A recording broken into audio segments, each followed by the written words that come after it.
Tudo bem, gente?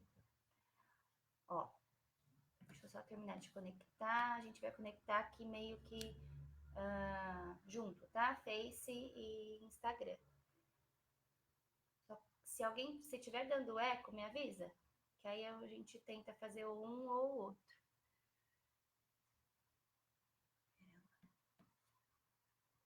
Oi, Vânia. Tudo bem? Boa tarde. Fala pra mim se tá dando eco, porque a gente tá gravando Face e Instagram tudo junto. Se alguém se incomodar, tá bom? Aí me avisa.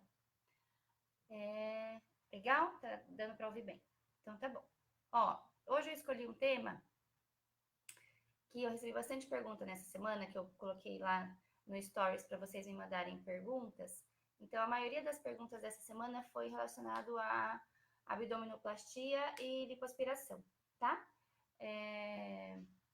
Antes de falar exatamente de lipoaspiração e abdômen, eu vou só acrescentar um tema que me mandaram pergunta agora, falando sobre papada, né? Tem a ver com a lipoaspiração também, tá bom? E outros tratamentos sem ser lipoaspiração se resolvem, se ajuda, se não ajuda. Então, a gente vai acrescentar esse tema. E eu vou dar uma olhadinha aqui na tela, porque as perguntas que as pessoas me mandaram eu deixei aqui para não esquecer de nenhuma. Então, às vezes eu vou estar olhando para o lado, não vou estar olhando específico para vocês, tá bom? Então, acho que podemos começar, né? Vamos lá. Então, ó, vou falar um pouquinho. Oi, Fabi, tudo bem? Boa tarde, tudo bem por aqui? Eu vou só adiantar que a gente vai fazer uma live mais ou menos de uns 20 minutos, tá bom? Pra gente terminar, ver se a gente consegue terminar até às 6, tá? Claro, se a gente precisar estender, a gente vai anotar as perguntas e a gente faz uma live na semana que vem, mais ou menos nesse horário também, de quinta-feira, umas 5:30 da tarde, acho que é um horário bacana, tá bom? Então, vamos lá. Falando um pouco sobre, então, a região da papada, que me mandaram essa pergunta hoje, quais são os tratamentos que a gente tem? Então, primeiro, antes da gente falar de tratamento de papada, a gente tem que saber o que é essa papada, se ela é mais às custas de gordura ou se ela é mais às custas de sobra de pele, tá bom?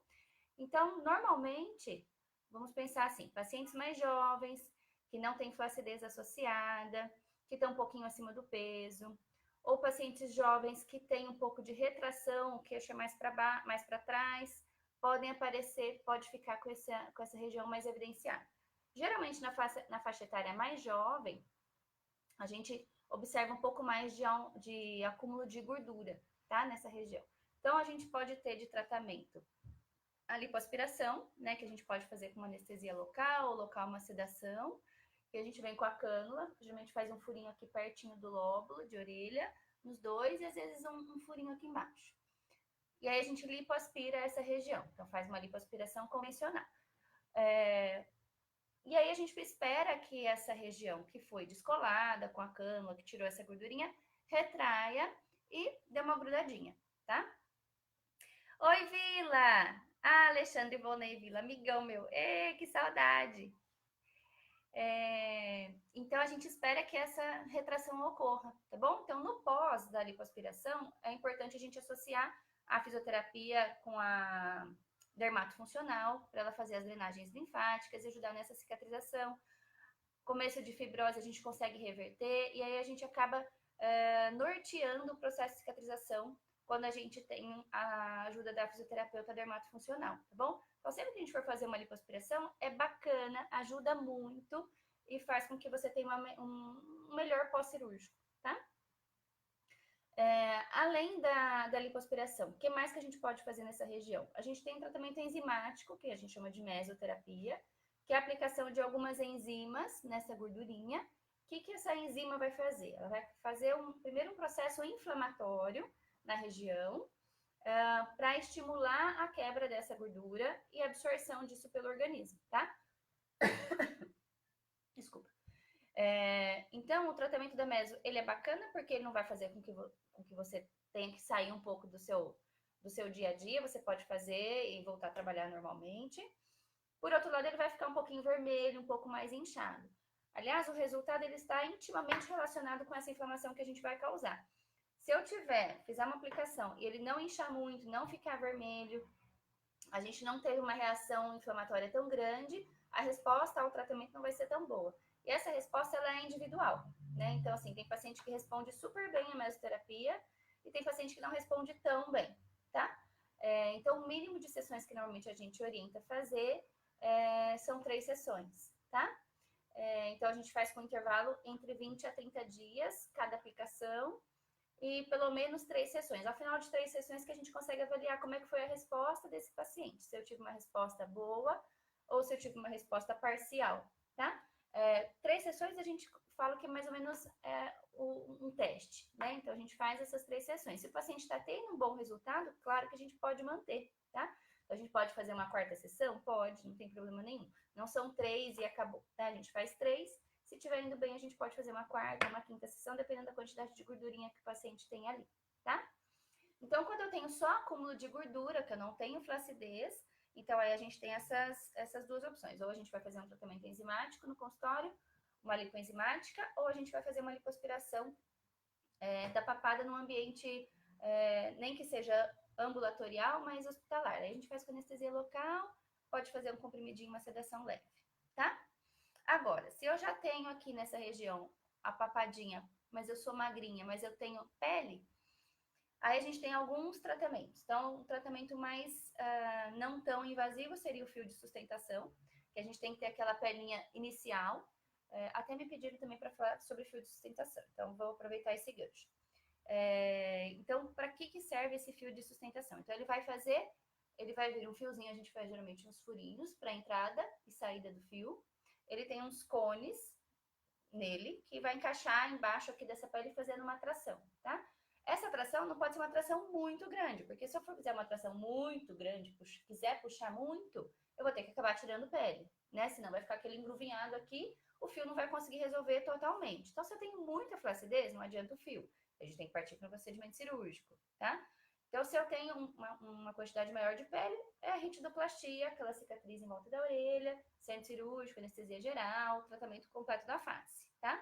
Agora, se eu tenho uma flacidez inicial, a gente pode, nossos colegas dermatologistas fazem vários tratamentos para isso, por exemplo, com radiofrequência, uma luz pulsada, que vão tentar essa pele retrair um pouquinho. Ou a gente pode fazer o fio de sustentação, que é o fio de silhouette. O que é esse fio? Esse fio, ele vem com ácido polilático, que é o que vai fazer o componente dele que nosso organismo vai absorver e produzir colágeno naquela região.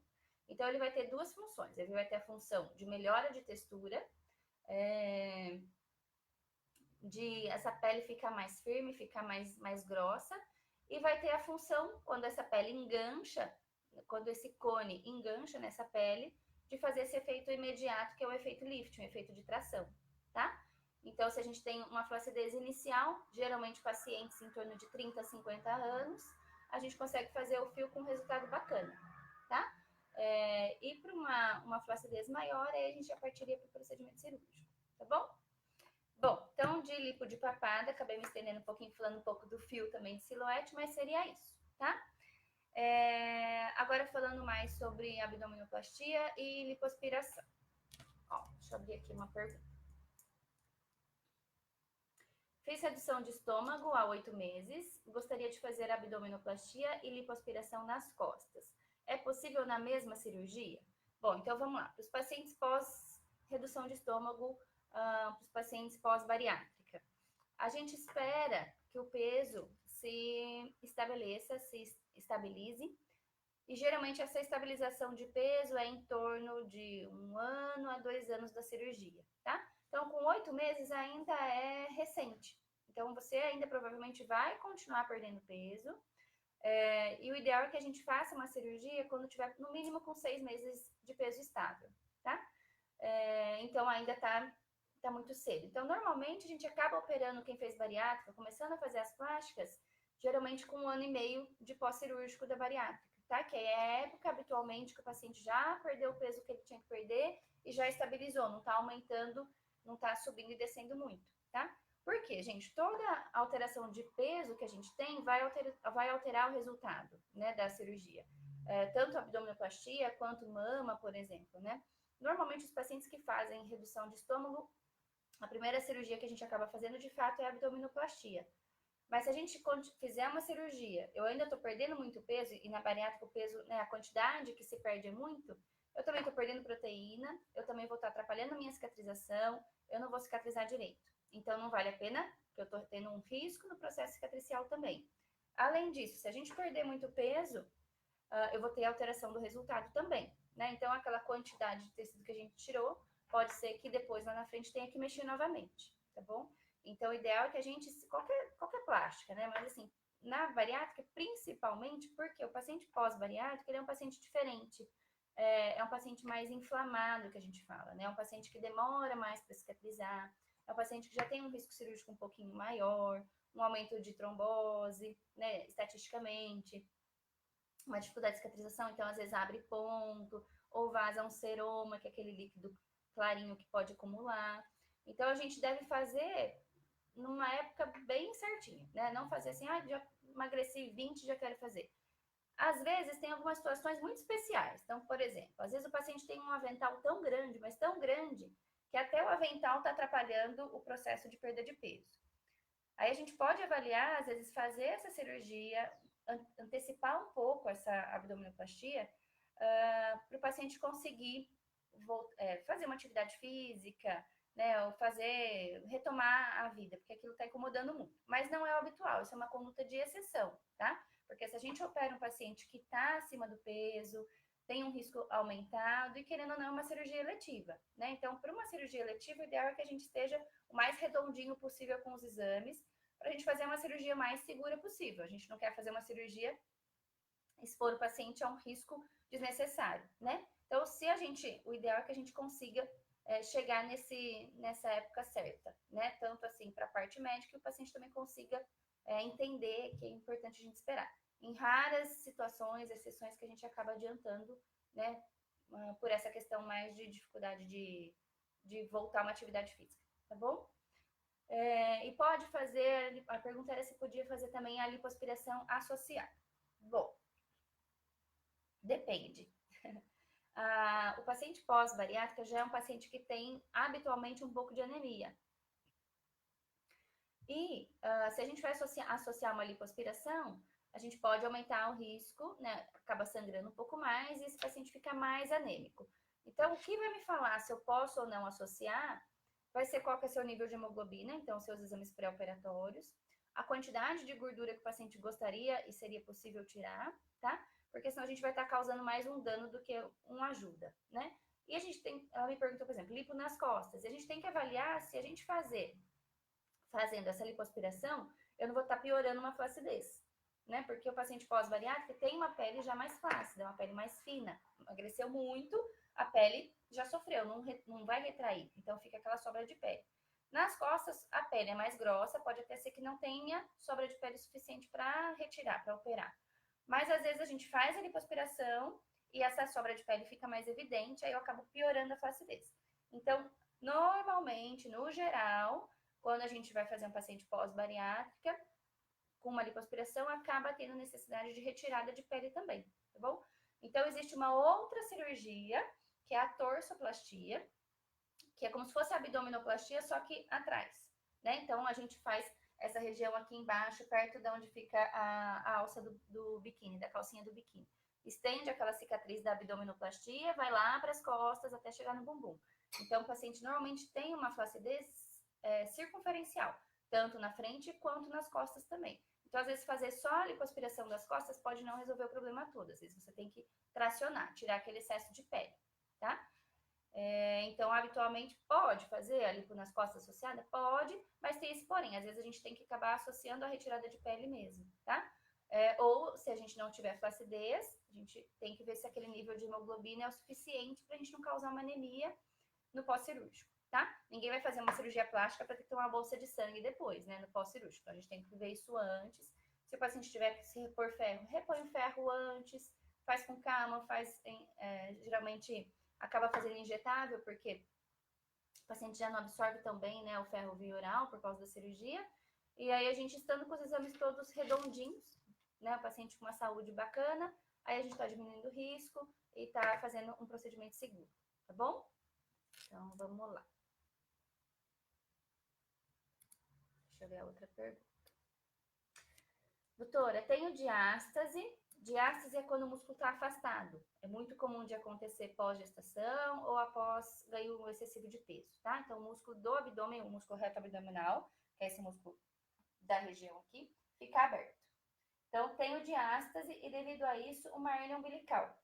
Corro risco na hora de fazer abdominoplastia? Então, tem duas coisas que são diferentes aqui. Uma é a diástase e outra é uma hérnia, tá?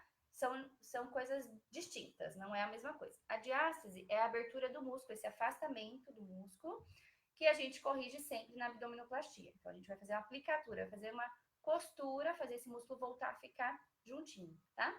Tem paciente que às vezes tem afastamento de 4 dedos, um músculo tá aqui, outro tá aqui. Aí a gente tem que juntar. Geralmente, quando o paciente tem essa diástase, esse afastamento, parece que tá grávida ainda, fica aquela barriguinha. O paciente, geralmente o pessoal fala que ele tá com o estômago alto, né? Porque aqui o músculo tá frouxo, então todo o intestino empurra essa pele para frente. Então, isso é a diástase. Hérnia é outra situação. Então, o que a gente tem? Vamos pensar na anatomia. Eu tenho pele, depois da pele eu tenho a gordurinha, depois eu tenho o músculo no abdômen. Depois eu tenho uma película, que é o peritônio. E abaixo do peritônio que eu venho com o intestino, que aparece o intestino. A hérnia é quando você tem um furinho nessa linhazinha que chama peritônio, e aí o intestino entra nesse buraquinho e vai atravessar músculo até chegar na pele. Tá? Então, é quando eu tenho uma comunicação, eu tenho uma falha de fechamento ali, mas do peritônio. A diástase, o peritônio embaixo está íntegro, só o músculo que está em cima dele que está afastado. Aí você junta o músculo, ficou certinho. A hérnia não. A hérnia, o músculo pode estar afastado, pode estar no lugar. O músculo geralmente não tem relação com a hérnia. Então, eu posso ter uma pessoa que tem um músculo normal, mas que tem um furinho aqui embaixo. Aí o intestino vem, faz, empurra e até passa o músculo, tá? Então, nem todo mundo que tem diástase tem hérnia, tá? Podem estar associadas? Pode. Então, o que é importante a gente saber? No exame físico, a gente vai examinar o paciente, vendo o grau da diástase, vendo o tamanho dessa diástase, né? E vendo, palpando se tem hérnia umbilical ou não, ou outro tipo de hérnia. Por exemplo, tem paciente que às vezes faz cirurgia bariátrica aberta, não deu para fazer por vídeo, ou é uma cirurgia mais antiga, fez já há mais tempo que na época não fazia por vídeo. Então, se eu tenho uma cicatriz prévia no abdômen, ou por qualquer outro motivo, eu tenho que palpar essa cicatriz para ver se ali não tem nenhuma hérnia incisional, dentro da incisão, dentro do corte, que a gente precisa corrigir também na abdominoplastia. Vou palpar a região umbilical também, para ver se não tem nenhum anelzinho, nenhum furinho nesse peritônio, tá? Então, no exame físico, a gente já consegue diferenciar se o paciente tem diástase, se o paciente tem hérnia. Se tem hérnia, eu já tenho que ir preparado para essa cirurgia, para fazer a correção dessa hérnia, tá? Claro, se eu tenho uma hérnia, normalmente umbilical, costuma ser uma hérnia pequenininha. Então, se eu tenho uma hérnia no umbigo e eu quero fazer a lipoaspiração ao redor, não tem problema, tá? Agora, se eu tenho uma hérnia grande, eu vou fazer uma lipoaspiração antes de ver onde é que tá a hérnia, não é legal. Então, primeiro, abre o abdômen, descola tudo, localiza onde está essa hérnia, vê o tamanho dela, corrige essa hérnia, fecha, joga o intestino lá para baixo, fecha essa diástase. Aí você já fechou, não tem mais perigo de você pegar o intestino numa lipoaspiração, por exemplo, né? Então, você fechou a hérnia, aí você pode fazer a lipoaspiração associada à abdominoplastia. Agora, não fez o exame físico direito, foi fazer uma lipoaspiração em qualquer lugar, com qualquer pessoa, tem um risco? Tem. Se você está passando ali a cânula e pega um pedaço da alça, você furou o intestino, a chance de você ter uma sepse, que é uma infecção generalizada grave, é grande, tá? Então, não é bacana, né? Então, tem risco? Tem, então por isso que a gente tem que examinar certinho, para a gente corrigir isso primeiro e não te expor ao risco, tá? Então, se eu tenho uma hérnia, a gente corrige a hérnia, faz a abdominoplastia. Pode associar a lipoaspiração? Claro. Tem uma gordurinha ali, você vai no plano superficial, lipoaspira a região que tá longe da hérnia, tá? Vamos lá.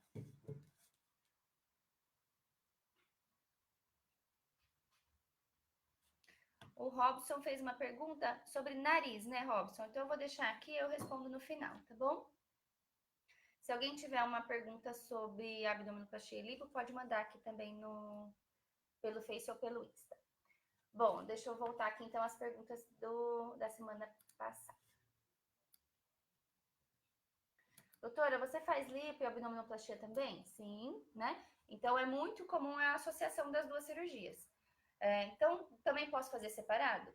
A gente pode fazer separado ou pode associar, tá? Quando que eu associo? Quando o paciente tem acúmulo de gordura e tem a flacidez abdominal associada. Se o paciente é jovem, não engravidou, homem, só aquele acúmulo de gordura, a gente vai fazer só a lipoaspiração. Agora, se eu já tenho um pouquinho de flacidez, ou o paciente emagreceu muito, ou é pós-gestação, ou tem uma carga genética ruim, a pele sempre foi ruim, tem flacidez, aí a gente vai fazer a abdominoplastia, que é aquele corte embaixo, descolar tudo, tratar a musculatura, puxar essa pele. E quem tem as duas situações, flacidez com o acúmulo de gordura, a gente acaba associando, tá bom? E a gente pode associar a lipoaspiração em outras regiões também. Às vezes, flanco que é essa gordurinha aqui de trás, que ela é difícil de sair, né? Você tá lá na academia, tá matando, tá magrinho, tá com uma boa porcentagem de gordura, mas tá aquela gordurinha localizada. Perfeito, a melhor indicação de lipoaspiração é quando você tem uma gordura localizada, né? Então, você vai lá, aquilo é difícil de retirar mesmo na academia. Então, você faz uma lipinha associada, faz o abdômen, se tiver uma gordurinha no abdômen que possa ser lipoaspirada, lipoaspira, e associa essa lipo de flanco, tá? A Geis me trouxe uma pergunta aqui. Ah, que bonitinho. Abdominoplastia reduz peso? A cirurgia acaba com as estrias? Em partes. Ó, então vamos lá. Abdominoplastia reduz peso? A não ser que você tenha um avental muito grande. O que é o avental? O paciente que emagreceu muito, normalmente fica com aquela dobra, com aquela barriguinha assim, bem caidinha. Aquilo por si só, às vezes, já pesa. Então, claro, se você for retirar um abdômen avental grande, você vai reduzir peso, tá? Porque aquilo ali mesmo já pesa. Mas se você tem uma paciente magrinha, só com flacidez, a abdominoplastia não reduz peso, tá? A abdominoplastia vai tirar a flacidez, tá bom? E a cirurgia acaba com as estrias? As estrias que estão do umbigo para baixo vão sair, tá? Então, a gente vai fazer um corte mais ou menos triangular. Imagina que aqui eu tenho pubis, aqui a perna, aí eu vou subir um triângulozinho, aqui tá o umbigo. Então, do umbigo para baixo, esse triângulo, essas estrias vão sair. Se eu tiver a estria para cima do umbigo, não, porque essa pele que está em cima do umbigo que vai ser o abdômen novo que eu vou esticar, tá? Que vai ser a pele que vai sobrar que a gente vai usar. Então, as estrias acima do umbigo não saem e as estrias abaixo do umbigo sim, tá bom? Então, a gente consegue acabar com essas estrias, na verdade, porque a gente vai tirar aquela pele toda dali. Se sobrou estria do umbigo para cima, depois tem como a gente vai tratando. Com peeling, com laser, com luz pulsada, tudo que for para estimular com microagulhamento, tudo que for de tecnologia para estimular colágeno, para tentar fazer essa estria fechar um pouquinho, tá bom? Deixa eu voltar aqui. Deia, tudo bem? Ó, ela me fez uma pergunta. Quem faz abdominoplastia pode engravidar depois? Pode, não tem problema, tá? O que acontece com o nenê? Nada, vai crescer normal, bonitinho, vai se desenvolver normalmente. O que acontece com a mãe? A mãe vai ficar mais quadrada. Em vez do abdômen vai para frente, não vai, porque você fez aquela costura na musculatura. Então, essa aplicatura, essa costura que a gente faz no músculo, evita que a barriga cresça para frente bastante, vai crescer um pouquinho. Então, vai crescer mais para o lado, tá bom? Então, pode acontecer, às vezes, na lateral, de aparecer uma estria, porque essa pele quer esticar, tá bom? Ali na lateral. Agora, tudo isso também, pessoal, é questão de você ser consciente e não ganhar peso exagerado na gestação, tá? Então, o ideal é que engorde aí de 8 a 13 quilos, 12 quilos no máximo, não vai engordar 20. Você fez uma abdominoplastia e vai engordar 20 quilos na gestação? Sacanagem, né? Safadeza. Então, tem que cuidar, tá bom? Então, você fez uma cirurgia, gastou uma grana, perdeu seu tempo, recuperação, parou de trabalhar, tudo isso. É um investimento. Então, vamos cuidar depois para a gente não ter outras coisas que você tem que tratar depois, tá bom? Mas pode engravidar, não tem problema. Quando entra na menopausa, o risco da cirurgia é maior? Quando o paciente está tomando, por exemplo, reposição hormonal, obrigada, gente. Quando o paciente está fazendo reposição hormonal, existe um risco maior de trombose, tá? Assim como pacientes jovens na nossa idade que estão usando anticoncepcional, a gente pede para suspender o uso do anticoncepcional para poder operar. Então, o hormônio anticoncepcional aumenta o risco da trombose, tá bom? Então, a menopausa em si, especificamente, não. Mas se estiver repondo, aí a gente precisa parar a reposição hormonal para diminuir o risco de trombose, tá bom? A idade em si não é um fator preocupante, tá? Porque eu tenho pacientes de 30 anos que estão obesos, diabéticos e hipertensos. Eu tenho paciente de 60 que está atleta, com os exames todos normais, nenhum problema de saúde, né? Então, a idade em si não é um fator determinante para o risco, tá bom? Mas sim toda a comorbidade, como que esse paciente lidar com a saúde dele, tá? Gente, eu tenho mais 2 minutinhos. Vamos ver se eu consigo ver alguma outra pergunta aqui antes da gente ir embora. Bom, então do Insta, ok. E tem mais uma aqui, ó. Pera lá. Essa aqui já foi.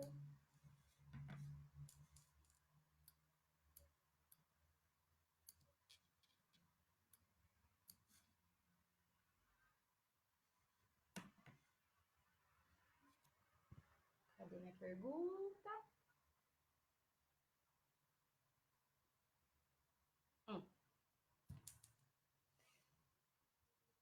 Se eu fizer a lipoaspiração e ganhar peso depois, eu perco o resultado da cirurgia? Vamos lá de novo, ó, pra gente finalizar então hoje. Gente, cirurgia plástica não é milagre, tá? A gente precisa ser parceiros, precisamos fazer uma parceria. Então, se eu vou lá, perder 6 horas do meu tempo, ó, suar, porque a cirurgia dá trabalho, tirar a gordura, fazer uma lipo, esticar todo o abdômen, ficar sem dormir, pensando se vocês vão ter trombose, vai sangrar, se vai cicatrizar bem, e vocês depois vão lá e engordam tudo de novo. Ah, a cirurgia da doutora Marina não ficou legal? Ó, é uma parceria, né? Então, se a gente tá pensando em fazer uma cirurgia plástica, não vai me engordar depois, né? Cuida. Então, a cirurgia ela tem que ser a cerejinha do bolo. O paciente está fazendo atividade física, mantendo uma dieta legal, tem uma vida saudável, está incomodando aquela gordurinha, aquela pele, ótimo. Pós-gestação, que às vezes dá uma estragadinha mesmo, não tem jeito, vamos arrumar, vai ficar ótimo. E é para vocês curtirem o resultado da cirurgia, né? Mas aí, se engordar, comer tudo de novo, vai perder o resultado? Vai, né? Não tem jeito. A lipoaspiração, qual que é a função? Ela vai tirar uma quantidade de gordura daquela região. Mas eu não vou conseguir tirar todas as células de gordura dali. As células ainda vão estar lá, em menor quantidade, mas estarão lá.